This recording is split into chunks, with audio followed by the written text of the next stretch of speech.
silmad kinni ja magavad. Meie Karoliina nii ei maga, et tema on pesas ja ei käi ringi ja ei võta süüa, aga ta vaatab ikkagi siin sellise tuima näoga, et niimoodi silmad kinni magamist ei ole näinud. Aga nüüd me arvame, et noh, et ta võib olla siis ta sellepärast ei saagi ju magada, et noh, muidu magaks sünnipäevapeo maha ju, kui ta nüüd läheks pikka uinakusse.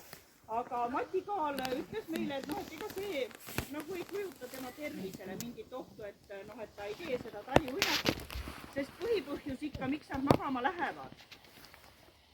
Mis te arvate, lapsed, mis see on see põhipõhjus, miks mõned loomad lähevad taliuinakusse? No, jah, toitu ei ole õige, toitu on vähe.